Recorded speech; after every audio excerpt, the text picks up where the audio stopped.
알 권리를 빼앗긴 전 세계 동포들을 위한 공식 지하 뉴스 상해 임시정부입니다.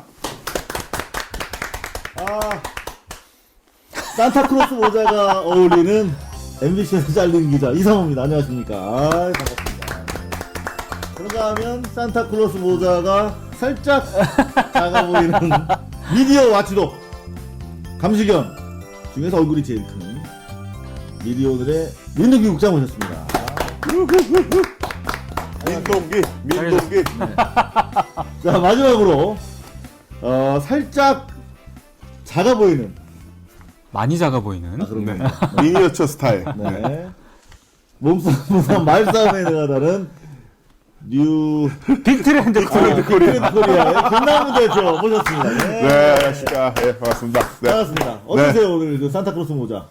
정말 이런 대본에 이런 설정이 있긴 했었는데 설마 이걸 정말 저보고 쓰라고 할 줄은 몰랐었고요. 네, 하여튼 맞으니까 다행이네요. 근데 네. 들어가요. 들어갑니다. 오, 정말 인심만큼이나 넉넉한 아니 이게 산타크로스 모자입니다. 제가 이거 쓰기 전에 제조 구글 네. 한번 봤는데 그 와중에 또 취재하셨군요. 메이드 인 차이나. 어.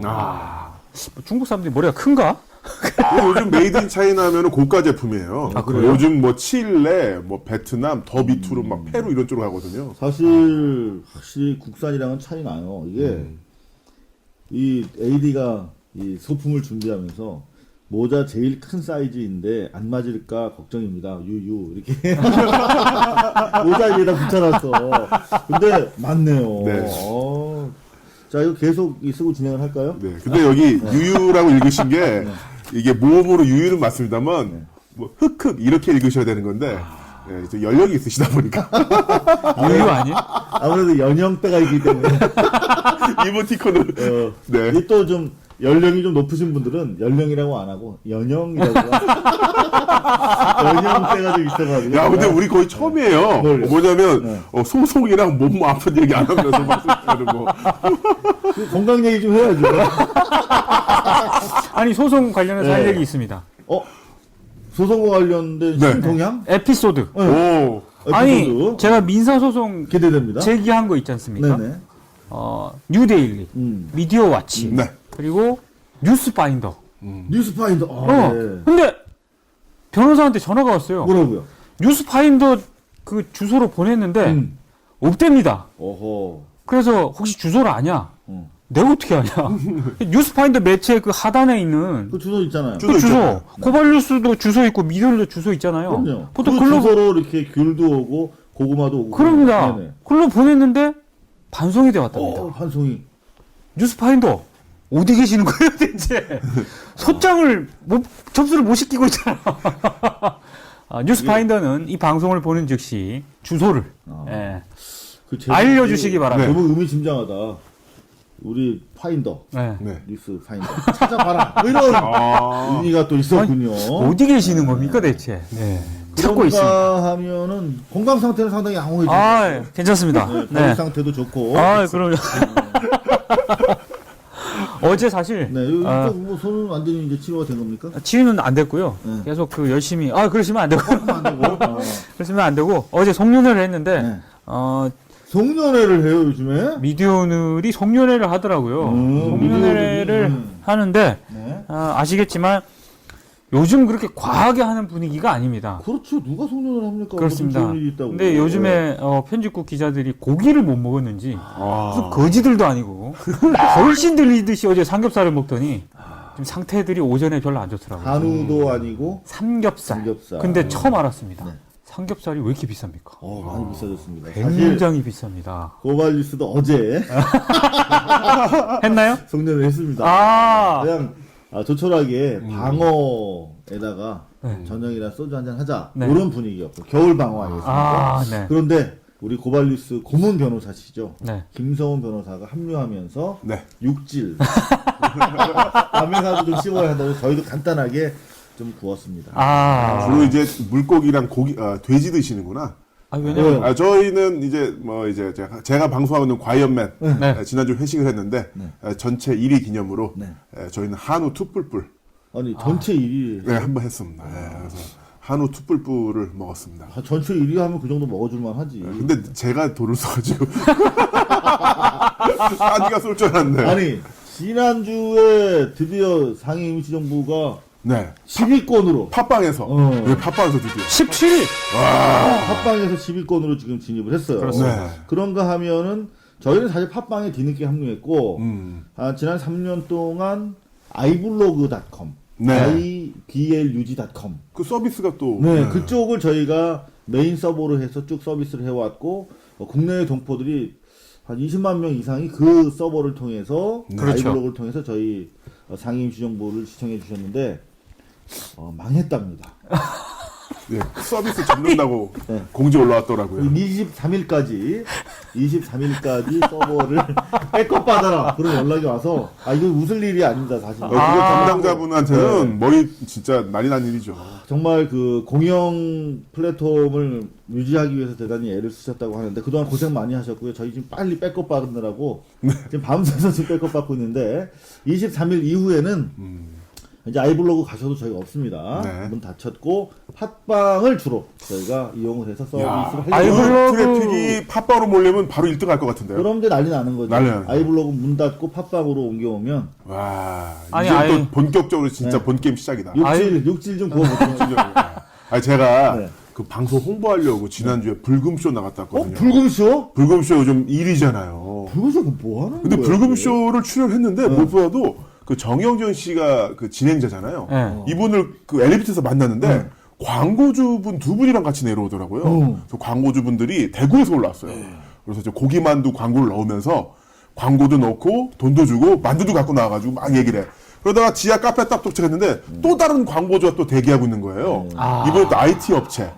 그래서 그러니까 우리도 열심히 해보자. 그렇죠. 5분 동안 광고주 3분을 만난 거 근데 오늘 보면서 출연을 하셨다면서요? 네, 출연을 근데 했죠. 방송이 안 나갔다면서요? 방송이 그러니까 정규 본방송이 아니라 잔반이라고 해서 아니 상해 임시방송 메인인데. 추측 메인을 갖다가 야, 말이야. 불금쇼 안 잔반으로 되겠네. 말이야. 불금쇼 말이야.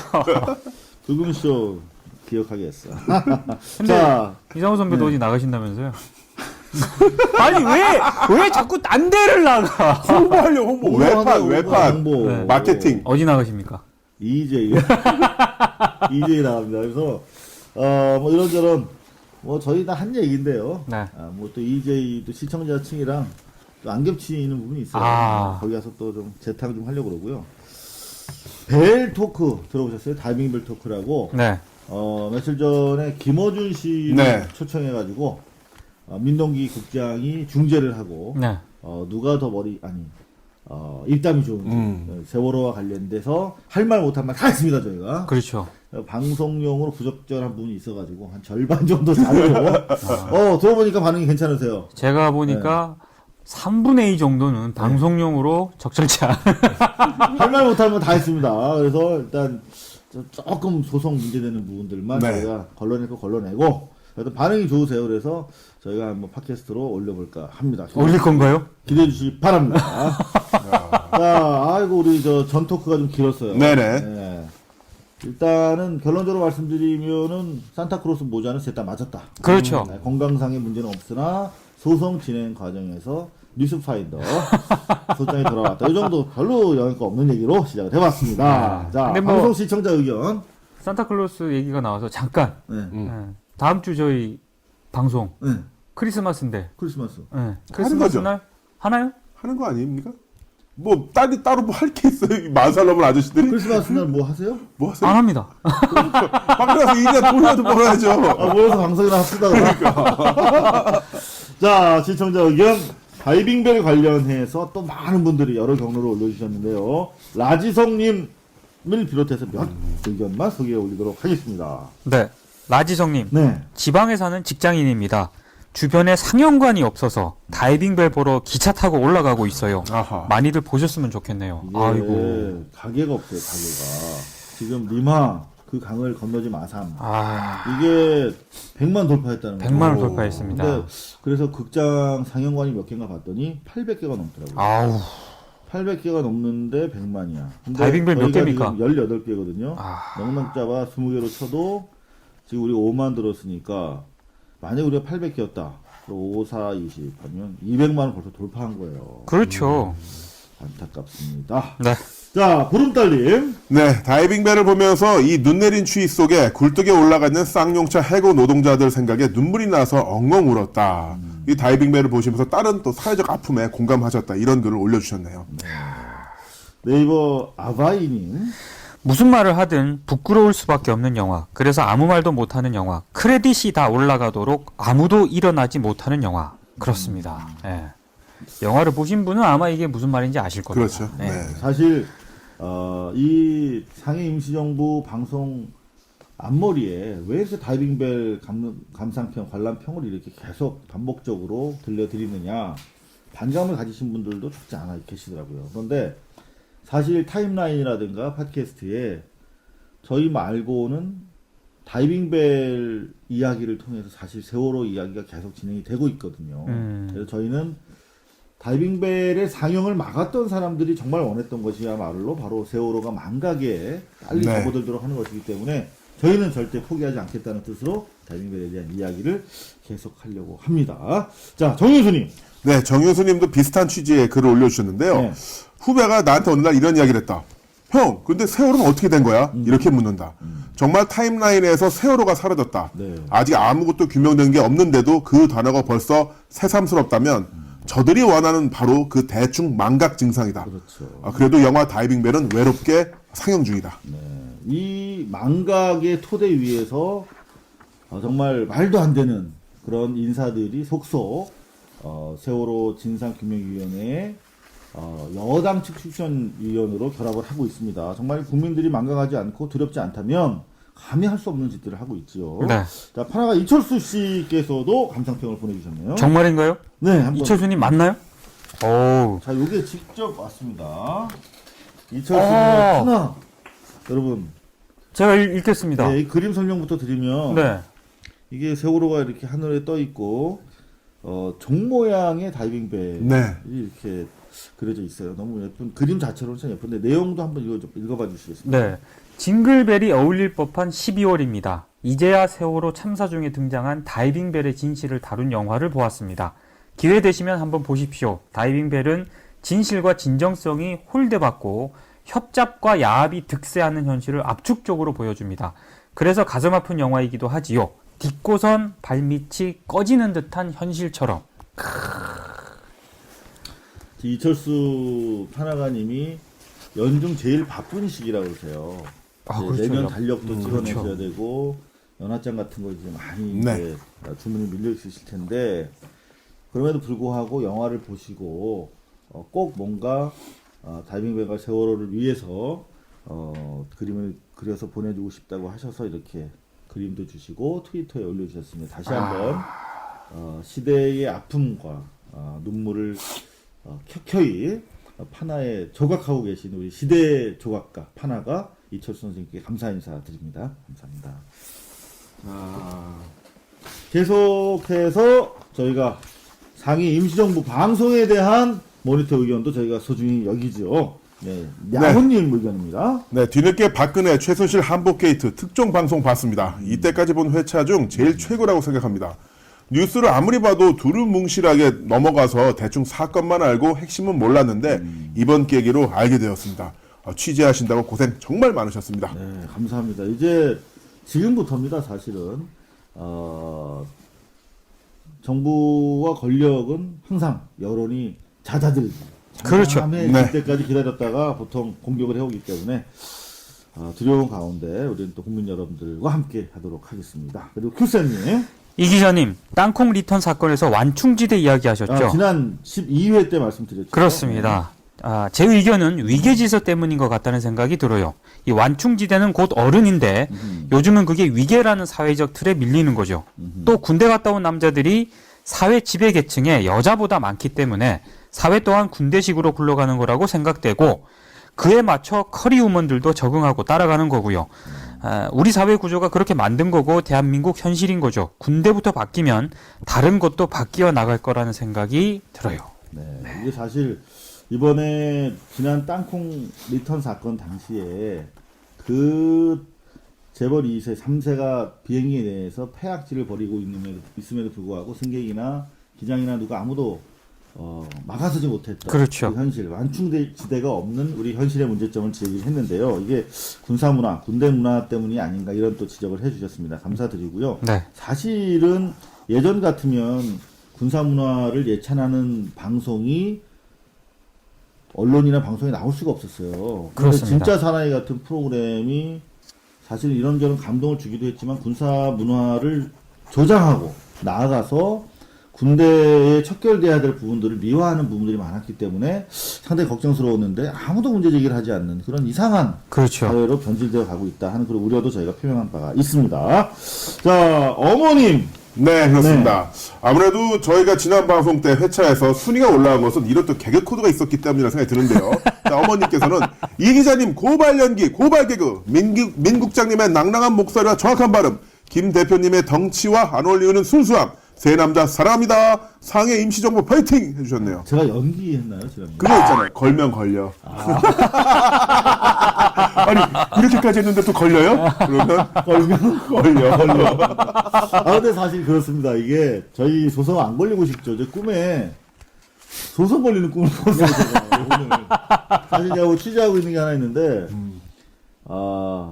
솔직히 말씀드릴게요. 김광석 타살 사건, 가수 김광석 타살 사건을 계속 취재하고 있는데 한 치만 더 나가면 조선에 바로 들어오는 그런 상황이에요. 그래서 고민을 하다가 사실 꿈에서 조선 걸리는 꿈을 꿨어요. 근데 일상적인 저희 고통이지요. 그런데 그냥 걸린다고 보고 대비를 하는 게 편하다라는 취지로 말씀드립니다. 저는 걸린다는 생각 안 하고 있습니다. 왜 그러세요? 그래도 걸려. 좋은 경험이 될 거예요. 좋은 경험이네. 근데 한 번은 겪어봐야 뭘 한번 겪어봐요.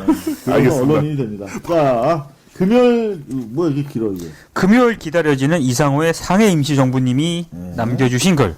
이상호 기자님 웃으시며 편한 듯 얘기하지만 찡해져 울 때도 많았어요.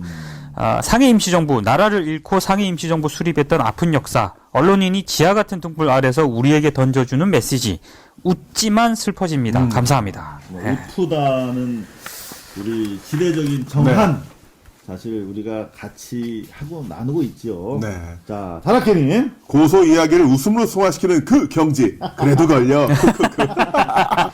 사실 저희 방송 보시면요. 그 각종 주장이라든가 논거가 대부분 조중동에서 그대로 따라왔습니다.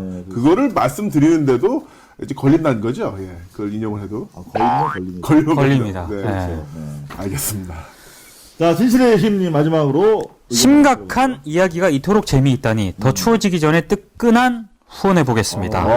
고맙습니다. 모자 써도 거기서 거기 세 분. 그래도 멋지십니다. 네.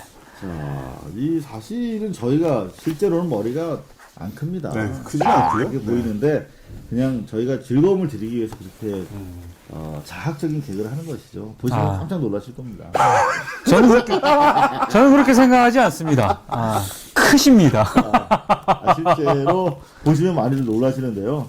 자, 좋습니다. 직접 한번 확인해 보시죠. 저희가 공개 방송을 한번 해야 돼요. 그러니까요. 한번 하시죠. 저희가 팟빵 1위를 탈환하는 그 순간, 저희가 한동안 1위였어요. 예전 다 1위였어요. 항상 그렇죠. 1위였어요. 네. 탈환하는 순간 저희가 공개 방송 체제로 전환하도록 하겠습니다. 직접 확인하실 수 있도록 하겠습니다. 자, 본격적으로 상해 임시정부 13회 시작하도록 하겠습니다.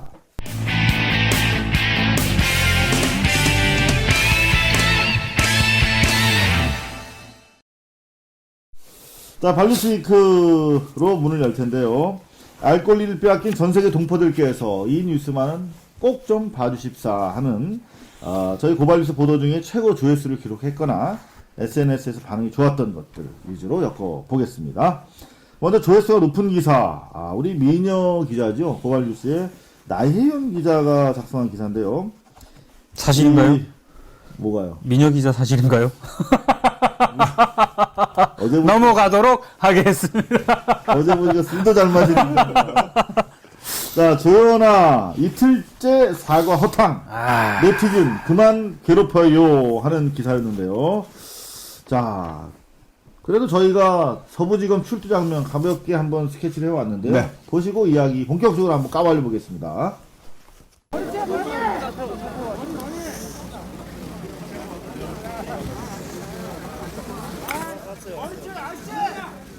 승무원 폭행했다는 게 사실입니까? 회항 지시하셨습니까? 사무장과 승무원에게 허위 진술하도록 지시하신 적 있습니까? 욕설을 하시거나 어깨를 미쳤다는 정황이 지금 나오고 있는데 인정하십니까? 오빠가 왜 이렇게 늦어졌습니까? 조현아 씨 지금 눈물 흘리고 계신데 우는 이유가 뭔가요? 한 말씀 해주시죠.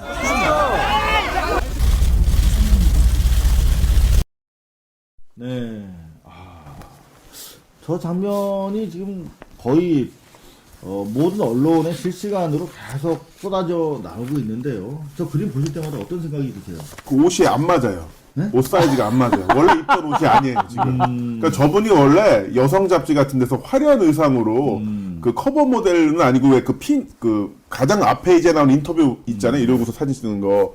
이런 걸로 많이 나오셨던 분인데 저런 의상 스타일이 아니에요. 가방도 면 가방. 네, 그러니까 들고 들어요. 억지로 수수한 걸 입다 보니까 옷 사이즈가 지금 안 맞아가지고 지금 품이 안 맞아요, 옷이. 그래서 자기 옷 아닌 걸 입고 가는 거예요. 옷 말고 검찰 출두 장면 인터뷰 내용에 대해서 한번 얘기해 주세요. 아니, 그러니까- 그것도 괜찮아요. 네, 그러니까 이제 그만큼 자기를 이제 낮추려고 했던 거죠. 네. 잘했어. 그러니까 저는 내가 물어보면 그건 아니야. 맞을까봐. 저는 저 장면을 보면서 그러니까 위기 대응이라고 하는 걸 있잖아요. 이거를 해보지를 않았던 사람 같다는 생각이 딱 드는 거예요. 위기가 없었거든, 지금. 아니 위기가 있더라도 그냥 일방적으로 제압을 하는 그렇지. 그런 어떤 행태만 익숙해져 있는 상황에서 본인이 어떻게 해야 될지 모르는 그런 상황들. 그리고 사실 그 중앙일보가에 보도된 내용인데 그 옆에 화장실까지 대한항공 직원들이 치우라고 평소에 또 지켰고. 국토부 조사 받을 국토부 조사 받을 네. 때 그러니까 그런 거에 익숙한 문화를 항상 가지고 있는 사람이 얼마나 속으로 지금 당황하고 있을까 이런 생각이 들어요. 사실은 웬만한 상황이면은 그야말로 언론사에 광고 좀 뿌리고 대한항공 홍보실 정도 되면 그렇죠. 사실은 통제가 웬만한 상황이면 됩니다. 근데 그 물꼬를 넘어버린 겁니다. 이 분노의 물이. 자, 실제로 지금 뭐 덮어지지가 않아요. 이 진정성이 없는 사과가 그렇죠. 문제가 됐는데 지금 방금 보신 것처럼 검찰에 들어가면서도 회항 지시했나, 허위 진술 지시했나, 욕설했나, 어깨 밀쳤나 이런 얘기를 하면 얘기하면 됩니다. 아, 제가 정말 잘못했습니다. 욕설도 했고요. 왜 얘기를 못 합니까? 그렇죠. 검찰이 높아요? 국민이 높아요?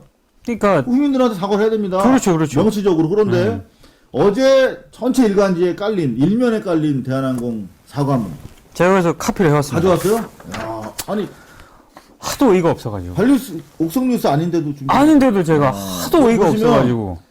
이 지금 대한항공에서 사과를 하고 있는데 주어가 대한항공이에요. 네. 왜 대한항공이 사과를 합니까? 그렇죠. 사실은 이거는 대한항공이 조현아 전 부사장에게 오히려 소송을 걸어야 되는 거죠. 그럼요. 그 사람 때문에 회사가 피해를 입었는데. 주주들이 피해를 입었잖아요. 주주들이. 조현아 때문에 대한항공이 피해를 입었기 때문에 사실 조현아 개인 돈으로 돈 많잖아요. 그럼요. 개인 돈으로 죄송합니다. 저 조현아인데요. 이러이러한 잘못을 했습니다.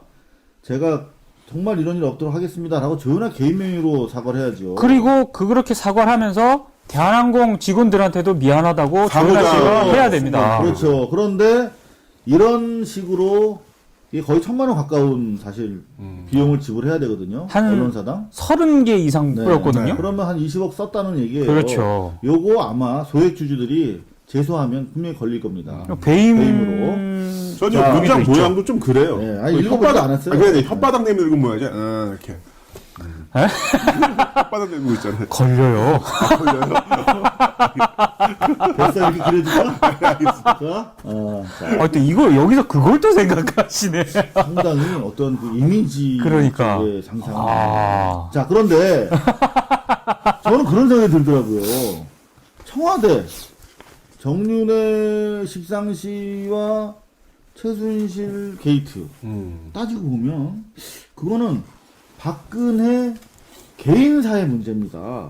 본질적으로 들어가면 그렇죠. 박근혜 개인이 공적 채널이 아니라 비선을 통해서 왜 그렇게 영향력을 받고 실제로 이런 것들이 있었느냐 하는 사실 개인사인데 그거를 왜 청와대가 고소를 하고 검찰이 나서서 똥을 치우고 그러는가? 너무 똑같다라는 생각이 들더라고요. 똑같죠. 요즘에 조현아, 박근혜 뭐 비슷한 점, 다른 점 패러디가 많은데 정말 보면 볼수록 대한민국이라고 하는 그 공간과 네. 회항해야만 했던 대한항공과의 유사성이 많이 느껴지는 그런 장면입니다. 실제로 2위도 마찬가지로 문장원 기자가 작성했는데요. 네. 땅콩 회항 사무장의 폭로. 나는 개 아닌 사람이었다. 보기 좋게 한 대 매겼죠. 조연아의 거짓 진술. 자기는 분명히 뭐 폭행하거나 폭언한 기억이 없다라고 그랬거든요. 하물며 조사받으러 가기 직전 상황까지도. 그렇죠. 자, 그랬는데 용기를 내서 KBS에 출연을 했어요. 이분이. 그래서 한 말이 있습니다. 자, 먼저 그 말에 앞서서 또 저희가 판넬을 하나 준비를 했는데요. 이게 이거 바로, 아주 유명하죠. 네. 조연아의 사과 쪽지입니다. 이거 문틈에 끼워놨대요. 이거를. 그 사실- 박 사무장이 네. 귀가해서 문을 열었더니 이런 쪽지가 뚝 떨어지더래요. 그래서 이거 무슨 헬스클럽 광고인가? 하고 딱 봤더니 한번 읽어주시겠습니까? 박창진 사무장님, 직접 만나 사과드리려고 했는데 못 만나고 갑니다. 미안합니다. 조현아 올림. 이거는 무슨 여기서는 사실 그 만나 뵙지 못하고라고 해야 되죠. 아니 자기 자신. 그걸 떠나서 요즘은 마음 변한 애인 잡으러 가서 구남친 그 쪽지를 남길 때도 이틀 연속. 저렇게 남기진 않습니다. 그렇죠.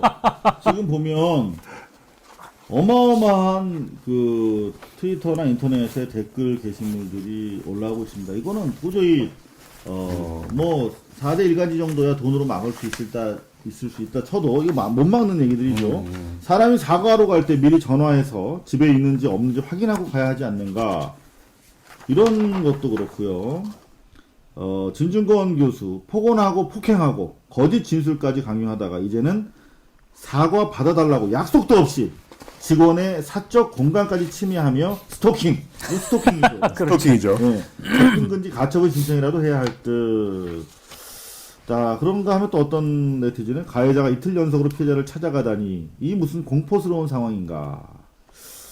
자, 이런 내용들을 쭉 올려주셨는데 실제로 이 우리 박찬진 사무장이 출연을 했어요. KBS에. 네. 그래서 보기 좋게 거짓말을 반박을 했는데 쪽지를 읽고 이제 이분이 자기의 내심을 얘기합니다. 박 사무장의 이야기입니다. 조금이라도 진정성을 가지고 사과를 할 거라고 생각을 했는데 전혀 준비된 사과도 아니고 그 사과문 한 줄 한 줄에 저를 배려하는 사과의 진정성이 없었습니다. 아, 그 사람은 변하지 않았구나라고 생각했습니다.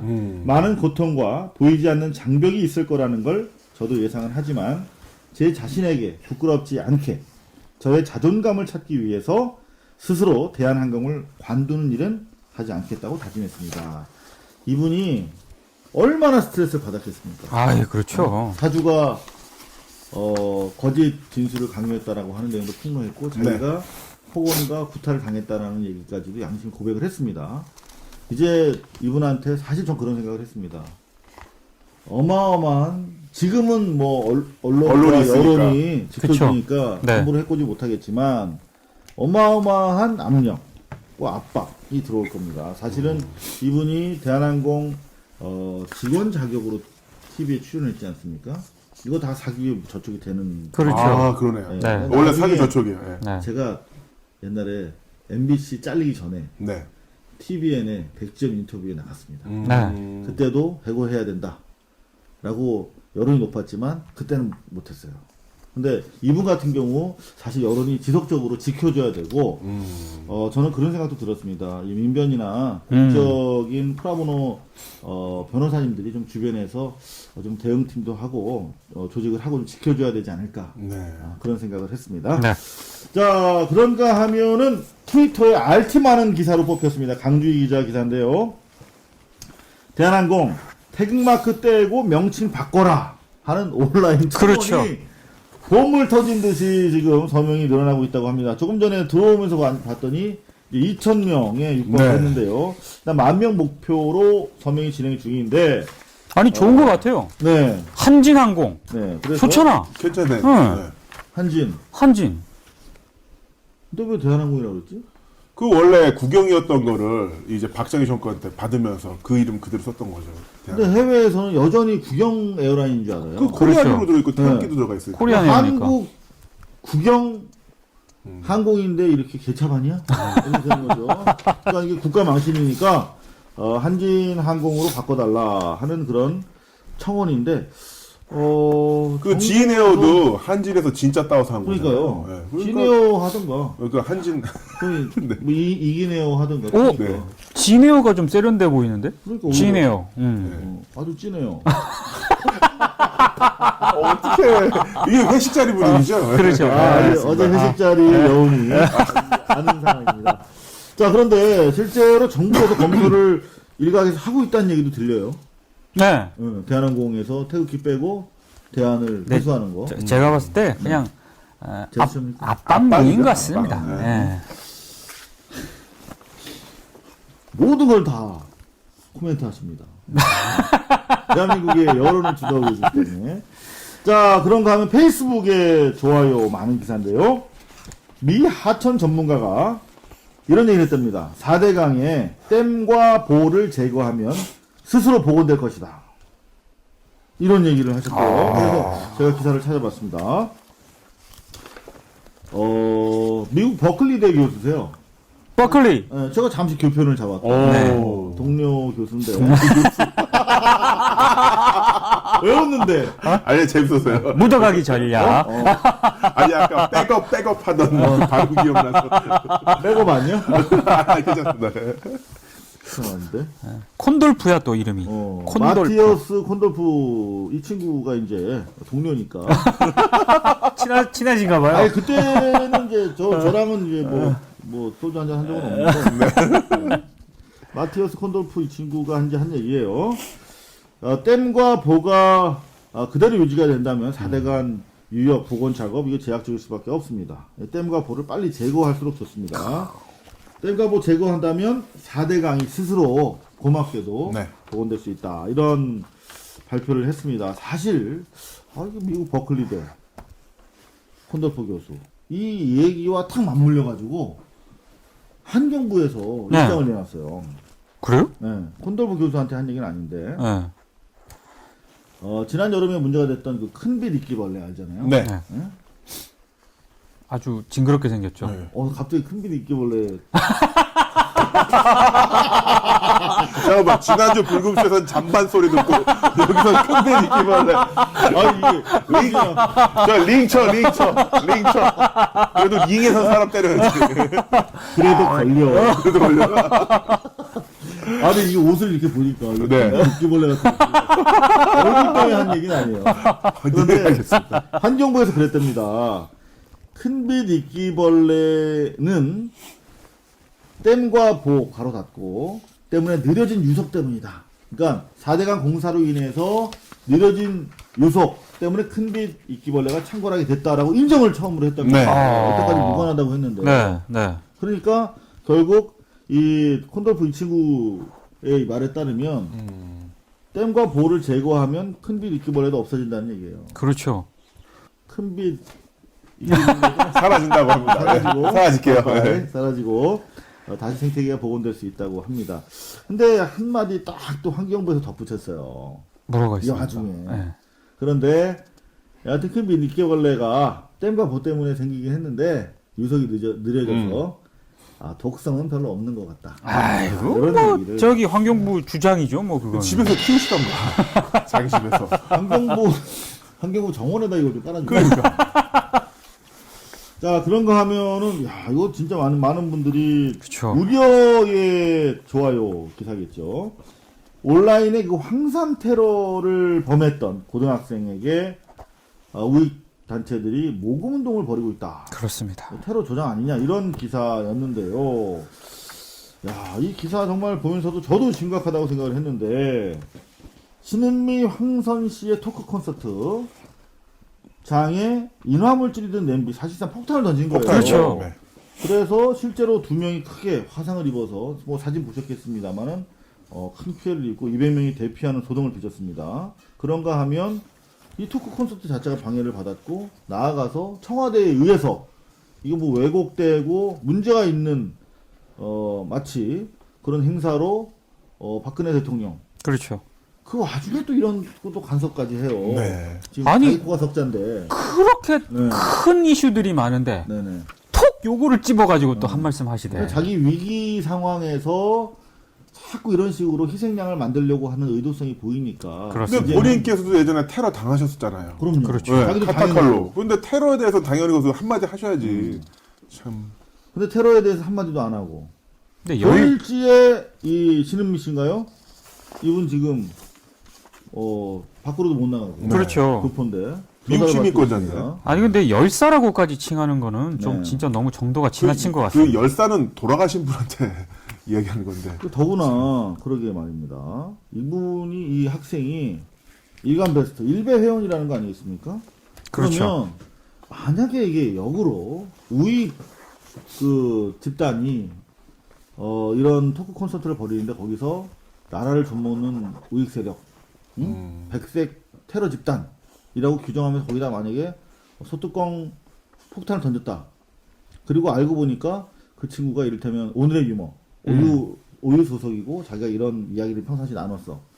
그럼 오유를 아마 압수수색하고 오유를 마치 국가 반란 조직으로 묶어서 아로처럼 그렇죠. 네. 범단으로 엮어가지고 뭐 좀 난리 났을 거예요. 지금 굴비 엮듯이 수백 명 아마 지금 붙잡아들이고 있을 텐데 국민들을 그렇게 어리석고 바보로 아는지 모르겠어요. 어떻게 생각하세요? 한심하죠. 사실 근데 저는 나중에 뭐 옥성 뉴스에서도 한번 잠깐 슬쩍 언급하고 네. 넘어갈 부분이긴 한데 그 북한이 지상낙원이다라고 한 발언을 한 적이 없어요. 근데 TV조선에서 그렇게 TV조선에서 했어요. 그래서 언론이 사실상 저는 이 젊은 아이를 부추긴 거예요. 부추긴 거예요. 왜냐면 정확한 그때 상황이라든가 팩트 관계를 정확하게 전달했으면 사실 이 학생이 왜 폭탄을 던졌느냐, 뭐 누구 배경이 있는 이런 걸 다 떠나서요. 결국에는 북한이 지상 낙원이다라는 그 발언이 직접적인 동기가 됐다고 얘기를 트리거가 된 하거든요. 거죠. 그렇죠. 네. 격발. 그 얘기는 한 적이 없는데 누가 했느냐? TV조선이 했거든. 그러니까 완전히 잘못 보도한 한마디로 거죠. TV조선이 배우인 것이지요. 그렇죠. 사실상 미디어가 조장을 한 거예요. 반성을 해야죠 지금. 그리고 우리가 뭐 항상 뭐 걸면 그래도 걸린다고 네. 얘기하지만 저 안타까운 게 TV조선에서 그런 엉터리 왜곡 보도를 했으면 보여줘야 됩니다. 그러면 걸린다는 걸. 그 사실 누군가 고발을 해줘야 돼요. 그렇죠. 당사자는 사실 좀 제정신이 아니지 않습니까? 조사받느라고. 네. 이럴 때 누군가 또 고발을 좀 해줬으면 좋겠는데 의향 없으십니까? 네? 아, 제가 좀 고발. 바빠서 요즘. 아니 말이라서. 고발했어요. 누가요? 당사자가. 네, 당사자요? 야, 당사자가 조사받느라고 네. TV조선 조선일보하고 TV조선 관계자를 고발을 했어요. 당사자가 고소해야지 왜 고발을 했을까? 그러게 황선 신은미 씨가 어. TV조선 하여튼 뭐 찬양했다는 이렇게 얘기를 하면서 조선일보하고 TV조선 관계자를 아마 네. 고소를 했겠죠. 뭐 잘못 쓴 것 같은데. 네. 좀, 정리해 주시기 역시 바랍니다. 고소고발 전문가답게 문장만 들으면 그 사실관계 딱 파악이 되시는구나. 야. 네, 좀 뭐 잘못된 기사로 보이네요. 자, 그런가 하면 그래도 다행스럽게 생각이 되는 것은 그 아직 어린 학생입니다. 고등학생인데 어떤 그 기업 진출 취직을 위해서 꼼꼼하게 성실하게 준비하던 친구래요. 네. 그거 그쵸. 알겠습니까? 네. 그래서 이제 부모들은 양쪽 당사자들 찾아다니면서 사과하기 바쁘고 이 아이가 좀 다시 새롭게 꿈을 이어갈 수 있도록 좀 용서해달라 네. 이러고 있는데 이 와중에 지금 우파 세력들이 모금운동. 1,300만 원 걷어가지고 무슨 뭐 열사라고 그러고 이름도 막 실명으로 공개하고 막 그렇죠. 그것도 문제죠. 실명. 그래서 그 우파 세력들이 돈 가지고 왔대요. 이 A군 어머니 부모님한테. 네. 그래서 만나지도 않고 그리고 그 돈도 받지 않겠다 이렇게 얘기를 했답니다. 그건 뭐 그나마 좀 다행이라는 생각이 드네요. 자 이렇게 해서 저희가 발리스위크 RT 좋아요와 조회수 위주로 해서 점검을 해봤는데요. 저희가 혹시 그래도 빠진 내용들이 있는지 확인을 해봤습니다. 두 가지 영상을 준비해 봤는데요. 임시국회 첫날이죠. 김진태 의원 등이 정윤회 사건과 관련해서 국회 긴급 현안 질의에서 네. 이른바 막말을 또다시 제기했는데 저희가 이것도 그냥 넘어갈 수 없겠죠. 잠시 보시고 돌아오겠습니다. 저는 이번 정윤회 사건을 접하면서 야당 또 시작하는구나. 또 거짓 선동 시작이구나 하는 생각이 들었습니다. 대통령이 가이드라인을 정했다고 하는데 정작 가이드라인을 정한 거는 일부 언론의 선정주의, 야당의 선동입니다. 선거에서 이기기 위해서라면 근거도 없이 대통령을 중상모략하고 자유민주주의 체제를 부정하는 정당에까지 손을 뻗치는 것이 우리나라 제1야당의 현 주소입니다. 이러니까 종북 숙주 소리를 듣고 있는 겁니다. 최민희 의원이 참 공상소설을 쓰고 있구나. 한마디로 해서 요새 정치인들이 진짜 버릇부터 고쳐야 된다고 봅니다. 요새 여기는 내 지금 가만히 있어요. 잘못된 버릇을 고쳐야죠. 잘못된 판단과 잘못된 결정을 하면서 버릇 고쳐야죠. 학생들이 방치하고 있습니다. 우리 존경하는 우리 이덕원 의원님, 우리 학생, 조용 좀 해주세요. 자, 보신 대로입니다. 어떻게 보셨어요? 정말 왜 저런 식으로까지 반응하는지 모르겠고요. 특히나 그 이노건 의원 같은 경우는 뭐 이제 버릇을 고쳐야 된다 이야기를 했는데 누가 누구 버릇을 고쳐야 되는지 모르겠다. 딱 이런 생각이 드네요. 이 정도 발언이면 사실 야당이 제정신이면 보다 강력하게 뭐 윤리위 회부 그 이상 네. 뭐 툭하면은 지금 여당은 뭐 의원직 제명 얘기하고 그걸 가지고 사실 정치적으로 압박을 하고 있는데 너무나 대응을 못하는 것 같아요. 그 와중에 이 이노근 의원으로부터 버릇을 고쳐야 한다라고 하는 막말까지 받아가면서 사실 최민희 의원이 이른바 몰카식의 의혹을 제기했어요. 한 건 하셨습니다. 네. 몰카. 어떤 내용이죠? 그러니까 청와대에서 네. 몰카 시계를 그것도 제2부속실에서 네? 제2부속실은 이른바 대통령 스케줄 체크하는 데 그렇습니다. 그리고 그러니까 도저히 이 몰카 시계를 왜 청와대에서 했는지도 일단 모르겠고.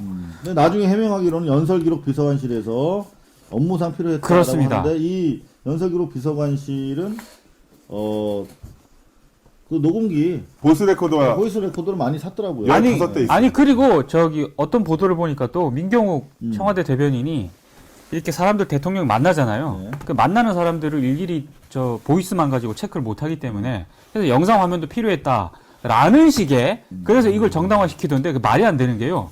그걸 왜 몰카로 찍냐고요. 당연히 다 사진을 당연히 찍는 이렇게 거죠. 캠코더도 있고 이게 찍으면 되지. 대통령을 누가 만나는지는 네. 공개적으로 찍으면 됩니다. 사실은 저는 어제 그 시계를 보면서 네. 사실 저한테는 아주 친숙한 물건. 여러 취재하면서 사용을 많이 하셨죠. 제가 20년 동안 사실 몰카로 점철된 인생을 살아왔습니다. 뒤늦게 제가 고백을 한 건데 잠복, 그리고 몰카 뭐 이런 거 저희가 카메라 출동 2580 있으면서 아예 저희는 제작을 해서 썼어요. 그런데 최근 들어서는 저 시계형 몰카 저도 한번 빌려서 착용을 해봤는데 저거는 적어도 흥신소 직원이나 저 같은 탐사 기자가 아니라면 나머지 용도는 다 범죄적 용도입니다. 그러니까 정당한 상황이라면 다 공개적으로 녹취하거나 공개적으로 촬영을 하면 돼요. 그런데 이런 흥신소라든가 어떤 탐사 기자라든가 아니면 수사적 목적으로 일부 그것도 쓸 수 네. 있겠죠. 자료 확보를 위해서. 물론 아마 이것도 공소 유지에는 아마 자료를 제출 못할 거예요. 증거 채택이 안 될 네, 거예요. 아마. 그런데 네. 이런 용도가 아니라 그것도 대명천지에 대한민국에서 제일 권력 기관이 대통령의 제2부속실에서. 스케줄을 관리하는 대통령 친위 비서실에서 이런 물품을 2개나 구입했다. 몰카 전문 기자로서 어떻게 보십니까? 이거는 구린 게 있는 거죠. 아니 청와대에서 뭘 하려고 했던 걸까요? 난 정말 감을 잡을 수가 없어.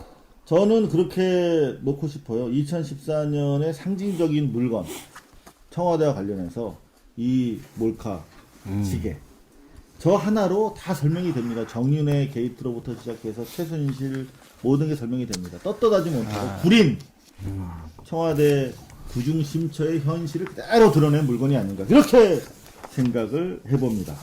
근데 그런가 하면은 또 뒤늦게나마 반가운 소식이 들어왔는데요. 네. 세월호와 관련해서 의사자로 몇 분 구조에 나섰던 분들이 지정이 됐다는 소식입니다. 그 중에서 특히 안타깝게 사망하신 이광욱 잠수사님, 이분도 네. 의사자로 지정이 됐다는데요. 그럼에도 불구하고 아직 이분의 사인과 관련해서 아주 뚜렷하게 밝혀지지 않고 있는 가운데 저희가 이전에 만났던 이광국 잠수사의 아드님의 인터뷰를 다시 한번 여러분들과 함께 짧게 공유해 보도록 하겠습니다. 아버지는 우선 내려가셔서 1차적인 원인이, 그러니까 1차적인 사고가 발생해서 이 마스크를 벗으시고 이렇게 급상승을 하시려다가 이렇게 줄에 걸려서 사고를 당하신 건데, 그냥 해경 그 조사를 이렇게 보게 되면 그냥 사인이 그냥 기내증이라고, 뭐 아무 사고 뭐 이런 경위가 아무것도 없이 그냥 기내증으로 사망하셨다고, 이런 부분이 저는 납득이 안 되는 부분이죠. 그러니까 아버지가 무슨 사고를 당하시고 뭐가 이렇게 안 좋은 상황이 되니까 이걸 벗으시고 급상승을 하려고 이렇게 납벨트도 풀으시고 하신 건데, 그냥 사인이 간단하게 그냥 기내증이라고 하니까 저희 가족들은 이게 용납이 안 되는 거죠. 납득할 수가 없는 부분이죠. 사망 진단 차트를 목포한국병원에서 떼서 서울 병원에다가 이렇게 좀 소견서 좀 얻기 위해서 이렇게 맡겨놨었어요. 그런데 피 검사한 부분에서 아버지 피에서 이산화탄소 농도 수치가 너무 높게 나왔다고, 이게 그 돌아가셨을 때 그 사망 원인이 될 수 있는 부분인데 이 부분을 발표를 안 한 것도 이해가 안 되고, 의사 소견도 그래요. 이게 왜 나오지 않았을까? 왜냐면은 그 정도로 좀 수치가 높았기 때문에, 뭐 공기가 투입이 안 돼서 이산화 수치가 올라갔다던가, 뭐 안 좋은 공기가 이렇게 들어가서 그랬을 부분도 있고, 그러니까 여러 가지 착잡하죠. 정말 거짓 하나 없이 다 밝혀졌으면 좋겠어요.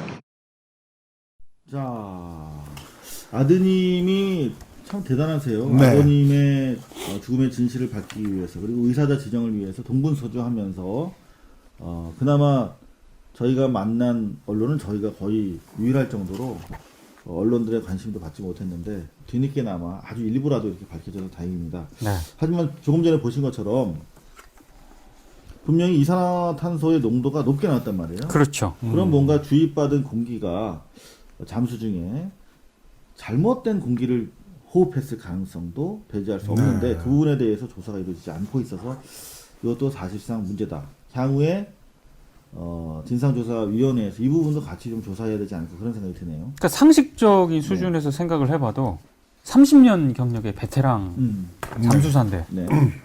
15분 만에 희신이 돼서 돌아오셨잖아요. 네. 이건 뭔가 이상한 거죠. 그리고 익사면 폐에 물이 차야 되는데 폐에 물이 안 찬 상태에서 이제 그 질식을 했다는 건데, 호흡을 못 했다는 건데, 이 좀 흐름이 약간 조금 뻘쭘한 부분이 없지 않아 있네요. 그리고 아주 기본적으로 2인 1조로 그쵸. 잠수를 예. 하도록 돼 있습니다. 그렇습니다. 그러니까 심해 잠수 상황이 여러 가지 변수가 있기 때문에 둘이서 계속 이렇게 서로 와치를 해주면서 그렇죠. 안전하게 다이빙을 해야 되는데, 그 기본 수칙이 무너졌기 때문에 그 네. 부분에 대한 책임자 색출과 처벌도 반드시 그렇습니다. 이루어져야 하는데, 단 한 명도 제대로 처벌받은 사람이 없다는 그렇습니다. 사실 예. 저희가 강조하면서 발리스위크 여기서 정리하도록 하겠습니다.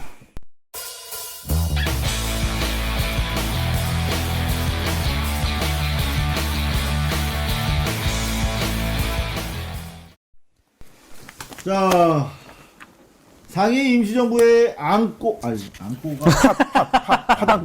안고 일본말이지. 안고 일본만.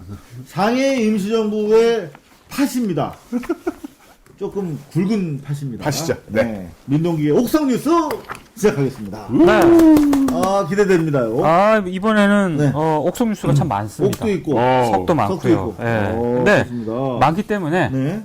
핵심만 딱딱 치면서 가겠습니다. 찍어서 네. 좋습니다. 일단 옥뉴스. 옥뉴스. 네. 오늘 옥뉴스가 뭐 복수로 있네요. 그렇습니다. 네, 좋습니다. 한겨레가 12월 15일자 6면에서 보도를 한 내용입니다. 누가요? 이정훈 기자입니다. 이정훈 기자. 네. 뭐냐? 제목을 딱 보시면 대한항공 사태 네. 재벌 3, 4세 문제로 이어지나. 이런 제목의 기사인데요. 대부분 이렇게 막 조현아라든가 이런 개인의 초점을 맞췄잖아요. 근데 이게 대한항공만의 문제가 아니라 재벌 세습의 구조적 그렇습니다. 네. 바로 그 구조를 주목을 했는데 이건 박정수 대기자께서 주로 그렇습니다. 기사를 써오셨는데 네, 하편에 이제 그걸 다루셨는데 네. 곽준수 선배한테는 대단히 죄송하지만 네. 하편보다는 상편의 이정훈 기사가 훨씬 좋습니다. 진짜요? 네. 왜냐하면 한겨레가 괜찮겠어 그렇게 말해도? 괜찮아요. 오케이. 제가 평가한 겁니다. 네. 예. 네. 한겨레가 조사를 했는데 네. 국내 주요 15개 그룹 28명의 재벌 3세를 네. 조사를 했어요. 야. 평균 28살 정도에 입사를 합니다. 그런데 31살 정도 돼서 기업의 별인 임원이 됩니다. 임원 3년 만에. 3년! 아, 임원 갈 되는데 때. 3년!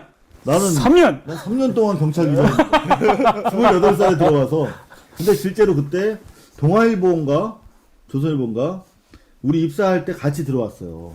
사주 아들. 사주 아들. 맞아. 그래서 같이 경찰이 이제 경찰서 도는 거를 사스마리 사슴말이. 같이 했는데 우리 경찰 기자 하고 있는데 임원됐다는 얘기 들었어요. 안 그래도. 그래서 나는 아직도 기사 쓰는 것도 잘 모르겠는데. 그래서 이 사람들은 3년 걸리잖아요.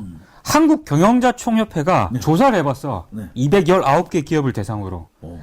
평범한 대졸 신입사원이 임원으로 네. 승진하는데 얼마나 걸리느냐? 이 사람들은 3년이잖아. 네. 그냥 평범한 사람들은 22년. 22년. 청춘을 다 바쳐야 근데 이번. 사실은 그 22년이라는 것도 아까 말씀하셨듯이 평범한 회사원이 아니에요. 그렇죠. 요즘에 사실 회사 들어가기 얼마나 어려운데. 스펙이 엄청나게 뛰어난 거죠. 스펙이 엄청나게 뛰어나고 날고 긴다 하는 그런 친구들도 22년 걸리는 거야. 그렇습니다. 이게 얘기가 안 되는 거죠. 예? 7배 이상 차이 나네. 더더군다나 다 아시는 얘기지만 네. 재벌 3세의 가장 큰 문제는요. 도덕성, 이번에 조현아 사태 보시면 아시겠지만 도덕성도 검증이 안 됐고요. 가장 중요한 경영 능력이 검증이 안 됐어요. 그러다 보니까 도덕성도 망가지고 회사의 존폐가 앞으로 어떻게 될지 모르는 거죠. 근데 사실 우리가 조현아 씨 하나의 이야기를 지금 가지고 하고 있는데 네. 이렇게 재벌 전반적인 세습의 문제점으로 확대하는 건 상당히 의미가 있다고 생각하는데 네. 그럼에도 불구하고 사실 인성적인 하나하나의 측면도 상당히 중요한 것 그렇습니다. 같아요. 조현아 씨의 또 다른 형제에 대한 제보도 많이 들어옵니다. 그 네. 뭐 완전히 더 뭐 심하게 당했다는 피해자들의 제보들이 많이 들어오는데 확인이 좀 어려워요. 말씀을 하시죠. 저희 듣고 있을게요. 아까 방송 전에 하긴 했는데 우리는 알고 있어요. 그런데 그거 100%예요. 100%지. 오늘 지금 안 해. 1년 뒤에 걸어요. 완전 걸려요. 1년 뒤에 한 10억짜리 걸을 거예요. 여하튼 근데 뭐 다른 기자가 일단 써주시면 제가 근데 여기 이 기사에 있어서 딱 한 가지만 짚고 넘어가겠습니다. 아니, 기사인데도 짚을 게 아니요. 이게 알려드려야 될 사안이 있어서 대한항공 같은 경우에요. 해마다 500억 정도의 돈을 광고비로 지출을 한답니다. 500억. 500억. 이미지 광고로. 그렇습니다. 근데 이번에 이 조현아 사태로 대한항공이 입은 이미지 브랜드 손실이 이거의 몇 배는 될 거라고 지금 얘기를 하고 있습니다. 900억 정도 얘기하는 것도 들었는데 그렇습니다. 사실은 나아가서 한국 정부와 한국 국민들이 겪게 되는 그렇죠. 이게 저는 원래 정부는 명예훼손에 소송을 할 수 있는 법이 없어요.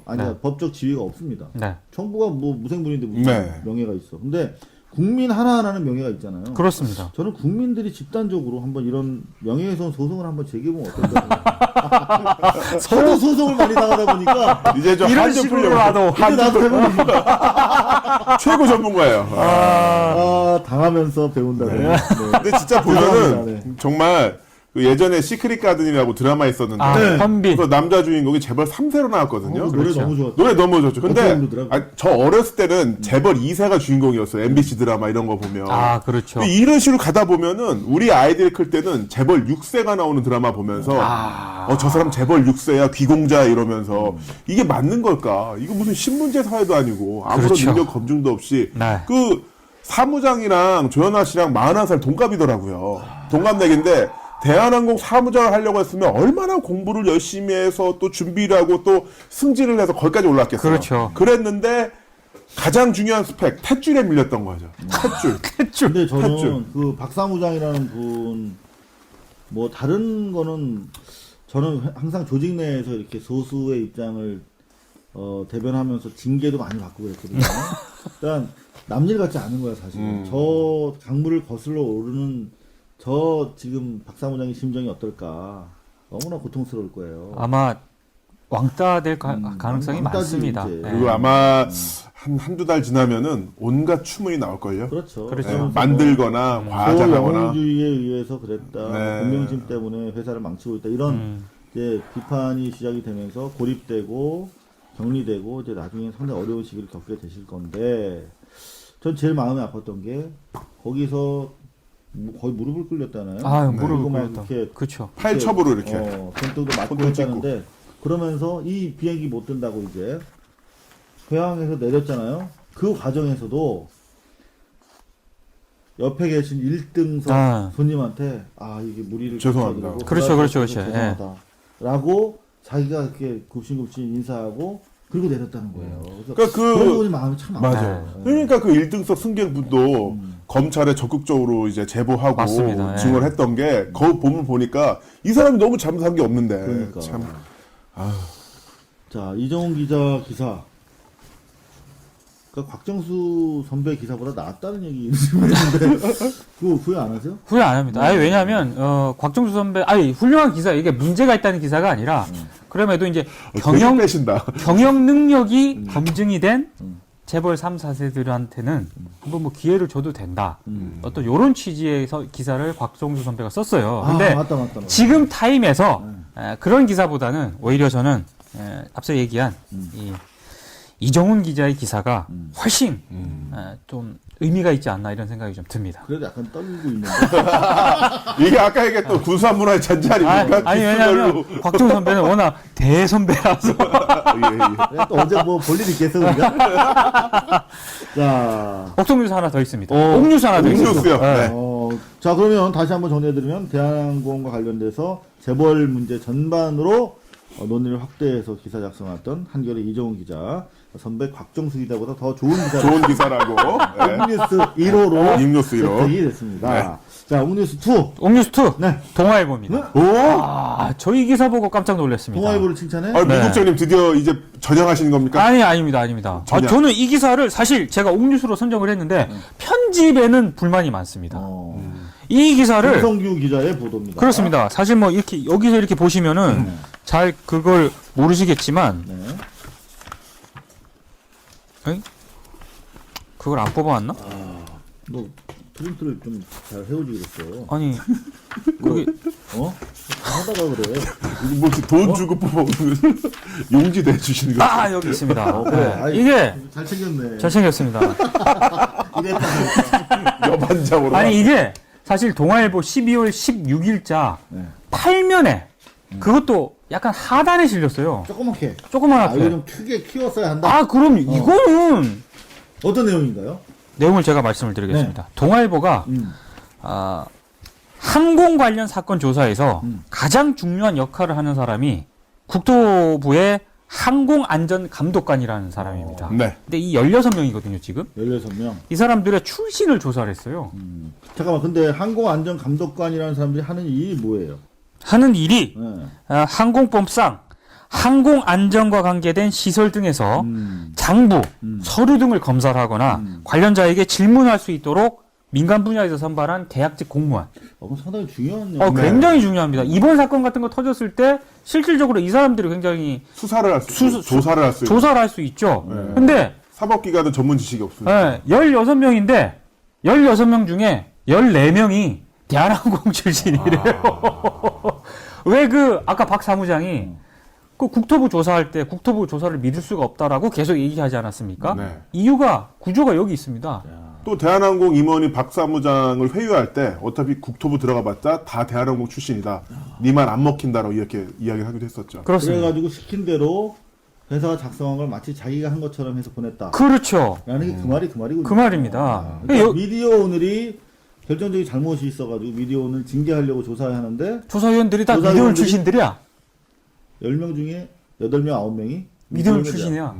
그러면 이제 이러겠죠. 그냥 하나의 예입니다. 야, 왜 그랬냐? 어? 막 이렇게 밥 먹고 가. 어? 이렇게 얘기를 하는 거죠. 다 아는 얼굴들인데. 화장실도 깨끗하게 치워. 아니 여기 표를 보시면 더 골 때려요. 네. 운항 감독관 6명 중에 5명이 대한항공 출신. 야, 운항 감독이 되게 중요한 건데. 정비 감독관 5명 중에 4명이 대한항공. 객실 감독관 2명 모두 대한항공. 운항 관리 감독관 2명 모두 대한항공 출신. 위험물 감독관 1명인데 대한항공 출신입니다. 이거는 이게 조사 자체가 이거는, 예. 왜 그렇죠. 그러면은 몇 명 중에 몇 명이라고? 16명 중에 14명이 다 대한항공 2명 출신. 가지고 사실 조사를 했었어야지. 그렇습니다. 빼고. 예. 그러니까 사실 그런 문제네요. 아, 정말 심각합니다. 그렇습니다. 네. 예. 요거를 동아일보에서 특종을 했네. 단독인데 음. 8면에다가 눈치를 본 특종이네. 김성규 기자가 좀 섭섭했겠네. 제가 기자라면 대단히 섭섭했을 것 같아요. 좋은 예. 기사인데. 그렇습니다. 김성규 기자, 좀 억울한 거 있으면 저희한테 제보 좀 주세요. 사기에 걸려요. 자, 그런 거 하면은 성뉴스로 성뉴스가 했습니다. 또 사실 화영 점정 그렇습니다. 포인트입니다. 성뉴스가 네. 앞서 제가 옥뉴스로 동아일보를 꼽지 않았습니까? 네. 성뉴스 네. 채널 A입니다. 채널 A. 완전 들었다 놨다 요거네요. 아니 근데 너무 어이가 없어서 네. 채널 A 이준영 기자께서 이준영 기자. 네. 이거는 나쁜 거니까 요거도 단독입니다. 단독으로 나쁜 기사를 써. 아니 제가 봤을 때 이거는 기자의 잘못보다는 약간 데스크 잘못이 큰 것 같아요. 어떤 기사인데요? 제목이 조양호 회장 네. 일주일간 아무도 보고 안 해 격분 격분. 이런 기사입니다. 이 간단한 내용입니다. 대한항공 조양호 회장이 사과문을 발표를 하지 않았습니까? 네. 근데 발표하기 전에 왜 사태가 이 지경이 되도록 누구 하나 사실대로 말해준 사람이 없었냐면서 임원들에게 호통을 친 것으로 알려졌다. 이거 MB 정권 치하에서 우리가 맨날 보던 MB 경로. 그렇습니다. 그 기사네. 네네. 이런 내용인데 저는 조양호 회장께 대단히 죄송하지만 이런 말씀을 드리고 싶습니다. 뉴스 좀 보세요. 뉴스 보면 다 나와요. 근데 뭘 보고를 안 해가지고 아니 미디어에도 다 나왔어요. 아니 전 인터넷 신문하고 전 신문의 방송에 저기 딸 이름하고 그 도배가 됐는데 그러니까. 무슨 임원들을 그렇게 질책을 하고 그러십니까? 아니 정 안 되면 고발 뉴스라도 좀 보시던가. 그러니까요. 그래서 네. 이 채널의 보도를 왜 제가 성뉴스로 꼽았느냐? 이거는요 한마디로 업계용어로 조졌어야 됩니다. 이렇게 세게 조졌어야죠. 이거는 하다못해 이거 몰랐다고 하면 임원들한테 책임을 떠내는 거고요. 두 번째는 설사 만약에 직언을 했다고 칩시다. 그 임원 어떻게 됐을 것 같습니까? 잘리겠죠. 그러니까 대한항공 문화, 한진그룹 문화가 그런 거지. 그래서 그 문화를 질타를 했었어야지. 이걸 그냥 단독으로 다니면서 격분을 했다? 그래서 이건 쉴드 치는 그런 기사예요. 지적이 있으니까 기사가 또 나온 게 뭐냐면요. 한진그룹 조양호 회장 오너에게도 노할 수 있는 조직 문화를 만들자. 그렇습니다. 이런 기사도 쫙 실렸어요. 그러면서 이 시간을 보면요. 자, 조 회장은 지난 14일 저녁 서울 강서구 대한항공 본사에서 주요 간부들을 불러 땅콩 회항 사태에 관련한 회의를 주재했다. 오너와 경영진들에게 상사 등에게도 노라고 답할 수 있는 조직 문화가 만들어져야 된다고 이야기를 했는데 14일 일요일입니다. 일요일 밤에 사람들 모아놓고 나한테도 노라고 이야기하란 말이야 라고 이야기하는 것 자체가 이거 지금 직원들이 노라고 말을 못한 거예요. 회장님 오전에 하시죠. 그 얘기 아무도 못했어요. 그러니까 그 얘기 아무도 못했어. 일요일 저녁인데요. 이걸 못한 거야. 성뉴스 또 있습니까? 또 있습니다. 네. 제가 간단하게 하나만 언급을 하겠습니다. 아까 제가 그 발뉴스 위크 할 때 얘기했잖아요. 네. 그 젊은 이 청년 하나를 열사로 만들고 계시는 우리 보수 진영. 근데 동아일보 송평인 우리 논설위원께서 또 송평인 칼럼을 쓰십니다. 어허. 이분이. 칼럼을 근데 쓰세요? 12월 16일 날 어떤 칼럼을 쓰셨느냐? 일배 싸가지 없는 진보의 부메랑. 뭔 얘기냐면 한마디로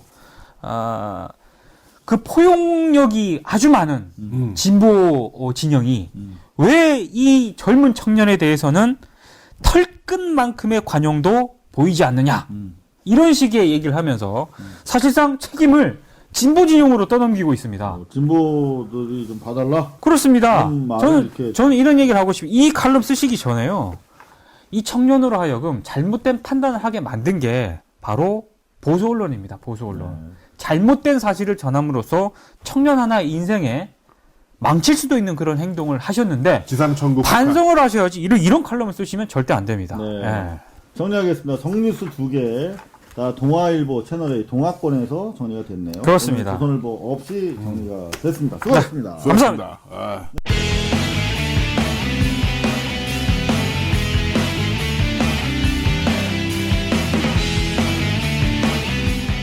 네, 이어서 김남훈의 업앤다운. 자, 사실 저는 요즘 들어서 김남훈의 업앤다운이 더 기대가 돼요. 그렇습니다. 네, 오늘 뭐 아닙니다. 뭐 이제 옥석 뉴스가 고발 뉴스에서 파단금을 담당하고 있다면 저는 예전 말씀드린 것처럼 밑에 깔려 있는 종이 종이 잘 안 뜯깁니다. 후밥 버퍼용으로. 정말 그 종이를 뜯어서 버리고 싶어도 네. 달라붙어가지고. 자, 오늘 먼저 이제 어벤다운에서 다운 인물 소개할 텐데요. 네. 다운 인물. 이분은 일단은 현재 그 세정연에서 간부 최고 어떤 그 장을 맡고 있습니다. 무슨 장? 비대위원장을 맡고 계신데요. 네. 네, 근데 이분을 둘러싸고서 굉장히 묘한 기류가 연말에 훈훈한 여당 사이에 또 교류가 있습니다. 뭐냐면 그 여당 당대표 김무성 대표께서는 언급하지 말라. 그분의 칩으로 언급하지 말라라고 이야기를 했고요. 또한 그 여당 대변인이 또 오히려 그 야당 의원에 대해서 두둔하고 나서는 그런 이채로운 광경이 펼쳐졌습니다. 뭐였냐면요. 사실 김무성 대표님도 따님 문제 때문에 속이 많이 상하셨잖아요. 그래서 대표분들께서 이런 거에 대해서 문희상 위원장에게 뭐 너무 강해 나가지 말라고 정치 공세하지 말라고 우리가 먼저 모범을 보이자라고 권은희 새누리당 대변인께서 훈훈한 코멘트를 남기셨는데요. 권은희가 덮어주려고 했던 문희상 비대위원장의 문제가 어떤 거죠? 바로 이겁니다. 문 위원장의 처남이 바로 이제 대한항공에서 계열사에서 일도 하지 않았는데 8년 동안 미화 74만 7천 달러 급여를 받았던 것이 얼마 전 송사를 통해서 밝혀진 거죠. 74만 8억 원 가까운 돈. 8억 원 가까워요. 8억! 네. 일도 안 했는데 일도 안 했는데. 바로 그 상황 속에서 바로 문희상 그 이제 비대위원장이 그 처남의 취업 부탁을 이제 대한항공에 했다라는 게 바로 법원 송사를 통해서 밝혀진 겁니다. 이번에. 취업 청탁을 한 시점이 언젠가요? 취업 청탁한 시점이 바로 그 2004년 문 위원장이 노무현 정부 초대 청와대 비서실장 거친 뒤 국회 정보위원장, 국방위원회를 지내고 있을 때 현역 의원 신부일 때 한마디로 엄청나게 잘 나갈 때 처남을 꽂아준 거죠. 이건 문제가 되겠는데요? 이 문제는 네. 말이죠. 이게 상당히 좀 법률적인 문제입니다. 또 이게 손해배상과 뭐 이런 문제 때문에 요거 제가 전문가에게 네, 알겠습니다. 토스하겠습니다. 전문가인 제가 네네. 잠시 좀 판결문 분석을 좀 해보도록 하겠습니다. 판결문 분석. 네. 제가 판결문을 수십여 차례 받아봤기 때문에 그렇죠. 그냥 보면 답이 나옵니다. 요게 기본적으로 민사군요. 네. 민사인데 손해배상입니다. 손해배상. 네. 간단합니다. 결과 나왔습니다. 일단 그 문희원장, 문희상 부부가 돈을 줘야 될 것을 처남한테 안 준 게 분명합니다. 아, 그래요? 네. 어떤 내용이냐면 판결이 나와 있습니다. 서울중앙지법 민사 35부. 민사 쪽에 35부면 이제 재산권 관련된. 숫자로 알아. 숫자로 다 나옵니다. 자동차 모델 알듯이. 자, 판결문에 따르면 처남 김모 씨에게 누나가 2억 8천여만 원을 배상하라라고 원고에 손을 들어줬어요. 네. 근데 당초 이 김 씨가 요구한 전체 돈은 12억입니다. 이 12억이 어떤 돈이냐? 김 씨의 주장을 보면 누나 문희상 씨의 와이프와 네. 공동 소유의 건물을 가지고 있었어. 공동 소유. 그럼 팔 때도 반띵 해가지고 돈을 줘야 돼. 그렇죠. 그렇죠, 그렇죠. 건물 매각 과정에서 그냥 혼자 팔아버린 거야. 문희상 그 와이프가. 네. 누나, 그럼 됩니까? 열받을만 하네. 반땅 주이소. 네. 이렇게 된 거겠죠. 그렇죠. 근데 안 줬어. 더구나 건물 매각 과정에서 비용과 세금을 처남이 낸 거야. 열받지. 그 서류상 소유권자는 본인이니까. 그래서 돈 주이소. 10억, 12억 주이소. 그랬더니 알았다. 그러면 이 문희상의 처남의 주장입니다. 12억을 받을 게 있는데 처남한테 야 그러면 돈을 줘야 되는데 당장 우리 목돈이 없지 않니? 그러니까 내가 대한항공 쪽에다 얘기해가지고 너 취직을 시켜줄게. 그걸로 일단 한 8억 정도 되니까 퉁쳐. 그걸로 그냥 이자 아니 퉁치는 건 아니고 12억인데 8억이니까 그냥 그걸로 그냥 이자 비용으로 하고 있어. 나중에 돈 생기면 줄게. 이렇게 이해했다는 거예요. 그런데 문희상 쪽에서 그게 아니다. 이자 지급한 게 아니라 그냥 놀고 있길래 알선해 준 거다. 라며 알선을 인정한 거야. 알선을 인정 안 할 수가 없잖아. 기본적으로 사실이니까.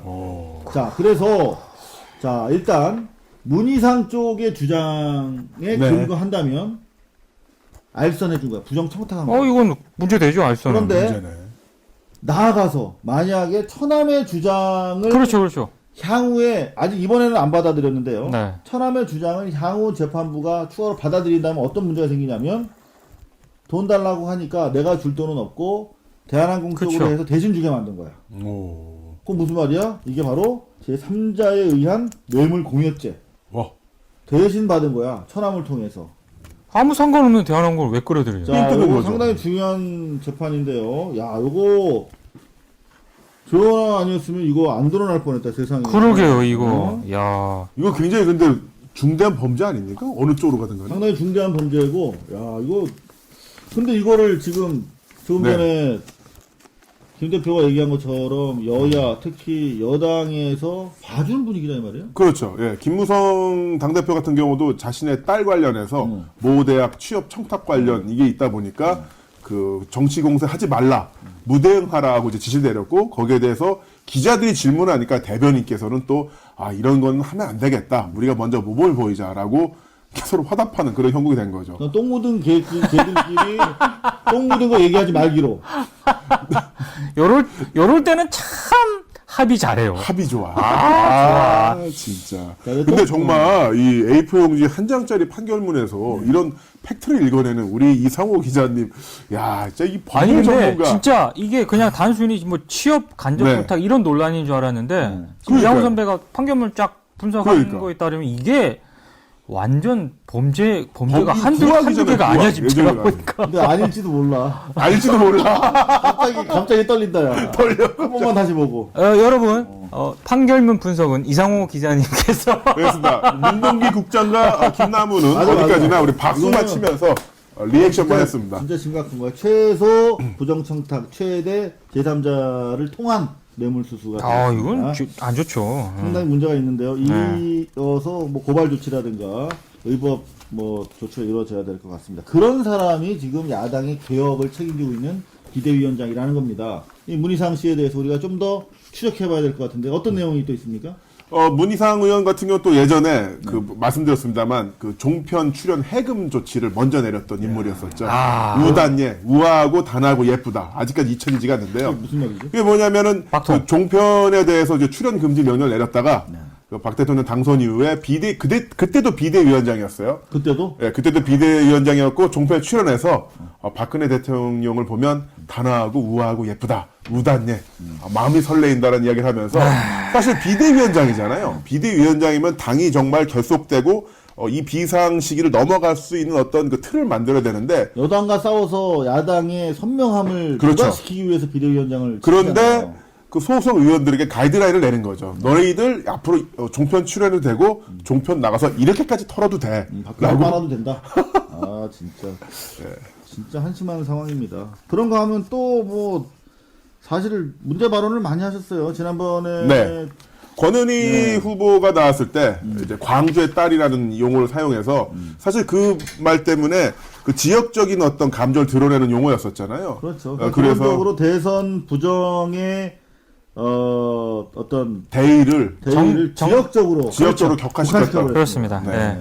그런 말도 있었고 참. 근데 이분이 어쨌든 간에 현재 그 당내 계파 갈등을 어느 정도 수습을 해서 약간은 뭐 일을 잘하고 있다 이런 평가도 받고 있긴 한데 문제는 이런 식으로 과연 이게 수습이 돼서 우리가 원하는 정말 선명한 야당이 제대로 전투력을 발휘할 수 있을 것인가. 요즘에 그 동아일보 사설 보면 그런 내용이 있더라고요. 여당에서 정부에서 청와대에서 계속 공격 포인트를 주는데 야당이 치지 못하고 있다라는 것을 그 조중동 신문에서도 볼 수가 있는데 동아일보가 야당 걱정하는 네, 기사를 실었어요. 그러니까요. 네. 봤는데 정말 이게 맞는 소리인가 지금 걱정 많이 되는군요. 네, 문희상 사실 저희가 웬만하면 그분 얼굴도 크시고 네. 우리 같은 계열이잖아요. 그래서 우리 계열입니다. 머리도 크고 네. 웬만하면 선처를 해드리려고 그랬는데 안 좋습니다. 어제 판결문 뭐 간단하게 분석을 해봤는데 상당히 문제가 있고 네. 제가 시간 나면 본격적으로 판결문을 깊숙하게 분석을 하면 더 많은 내용 나올 것 같습니다. 자, 기분도 꿀꿀한데 우리 업인물 뭐 네. 좋은 소식으로 정리를 해보죠. 자, 업인물은요. 이분들은 그러니까 여러 명입니다. 그 단체 단체고요. 네. 네. 바로 그 세월호 참사 가족 대책위가 바로 업인물로 선정됐습니다. 그래요.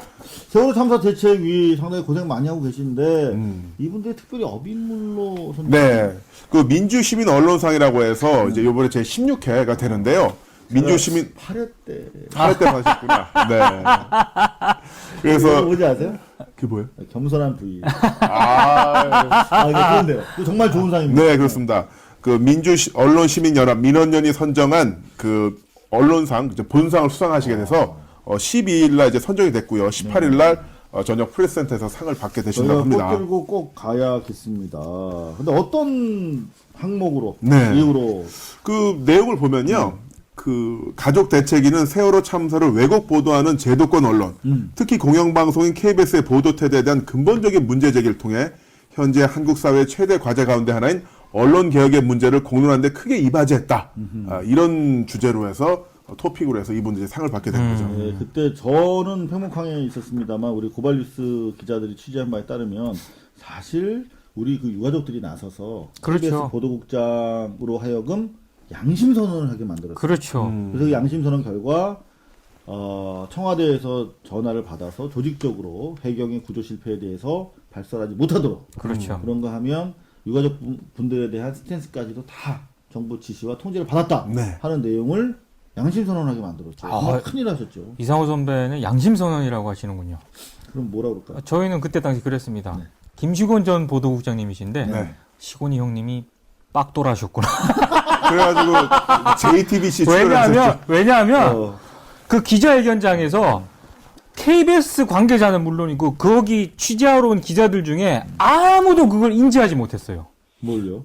그걸 발표할 줄을. 그런 말씀하시는 그 정도까지 쏠 줄은. 그 KBS 관계자들도 아무도 얘기를 못한 거예요. 인지를 못한 거예요. 그러다가 그때 그 저희 기자의 그 제보에 따르면 그 앞에서 있던 KBS 홍보실 관계자분들의 당혹스러운 그걸 읽을 때 그 당혹스러움을 아직도 잊을 수가 없다고. 저는 사실 KBS 보도국장이면 웬만한 방송국 사실 보도 사장입니다. 아우 장난 아니죠. 엄청난 사실 위상과 영향력을 가지고 계신 분인데 그런 가장 핵심 정점에 있는 보도 책임자가 청와대의 보도 통제에 대해서 뭐 양심 선언이든 뭐 억한 마음으로 까발렸든 간에 이렇게 드러낸 사실은 한국 언론사상 없었어요. 없습니다. 자, 그럼에도 불구하고 KBS가 망하지 않고 있고 그럼에도 불구하고 그런 지시를 내린 청와대 안주인이 여전히 대통령직을 유지하고 있다는 것은 정말 상식이 있는 나라에서는 도저히 상상 불가능한 그렇죠. 그런 일들이 계속 반복되고 있는 것이죠. 네. 네. 자, 또 어떤 그래서 좀 더 이제 관심을 가지셔야 되는 게 그 세월호 진상조사 특별위원회가 이제 어제 이제 17일 날 이제 구성이 됐는데 새해 1월 1일부터 활동을 하죠. 네. 근데 여기서 또 이제 우리가 이제 가족대책위원회를 참사 가족대책위원회를 응원해야 되는 부분이 뭐냐면 무엇보다 새누리당 여당 추천 5분이 참 참담해요. 일단은 미치겠다 진짜. 그 조대환 변호사님 같은 경우는 이제 국가미래연구원 발기인으로 참석하시면서 이제 활동하셨던 분이고요. 우익 쪽으로. 아이고야. 또 이제 고영주 방송문화진흥원 감사, 그 MBC 대주주인 방송문화진흥원 감사 활동하셨는데, 이분은 바로 또 그 영화 변호인의 바로 그 검사님이시기도 하시고요. 공안검사. 네. 그 석동원 그 이제 대호 법무법인 대호 고문 변호사 이분은 730 재보궐 부산 공천 신청하셨던 분이에요. 정치인인 거죠. 정치인인 거죠. 여당 정치인. 그리고 황전원 전 한국교총 대변인 이분은 한나라당 부대변인을 하셨고 예전에 박 대통령 그 선거할 때 공보 특보하셨던 분입니다. 이거는 그냥 박근혜 사람인 거죠. 그렇죠. 그리고 차기환 행복한 사회를 위한 변호사 모임 대표 이분 같은 경우는 일간 베스트의 게시물을 퍼나르면서 유족 요구에 대해서 반대 의사를 극명하게 표명했던 차라리 분이시죠. 그냥 아이고야. 그 일베 회원들로 깔든가 아니면 서북청년단으로 깔든가 이거는 뭐 하는 짓입니까 이게? 선배 거의요. 알없이 걸라면 걸라고 이거는 말이 안 되잖아요. 지금의 발언은 이상호 기자가 광주항쟁 진상규명위원회에 공수부대원 5명 추천한 거랑 똑같은 거. 아니 근데 이건 진짜로 정말 너무 심한 거예요. 이건 진짜 말도 안 되는 진짜 내가 방송만 아니면 욕. 100% 걸립니다. 착한 방송이에요. 착한 방송이에요. 착한 방송이기 때문에 욕을 꼭 참습니다. 근데 이 아니, 신발 신어. 발냄새나. 진짜 옥탄의 화학공식 아시죠? C8, H18. 옥탄가 높은 휘발유 써야 된다고요. 영하 18도 내려가면은 파라핀이 얼어요. 그래서 경유 엔진은 멈추거든요. 디젤 엔진은. 욕 덮으려고 말 너무 많이 하지 마. 에이 말한다. 에이 어떻게 하겠습니까, 여러분 웃읍시다. 웃으면서 이 분노의 에너지만큼 네. 그 소모하지 마시고 세월호 가족분들에게 좀 더 우리가 힘을 실어주는 네. 그 방향으로 가야 될 것 같습니다. 아유 네. 클로징 잘한다. 오늘 방송 유아도 위너. 착한 척 했어요. 착한 척 했어요. 자, 저희가 지금 완전히 너무 추워가지고 옷을 꼭꼭 싸매고 이렇게 방송을 했습니다. 네. 그래도 뉴스 보시는 동안 좀 따뜻함이 같이 전달이 되셨으면 좋겠는데 어떻게 보셨는지 모르겠습니다. 우리 민동기 국장 어떠셨어요 오늘? 오늘은 정말 따뜻하게 했습니다. 네.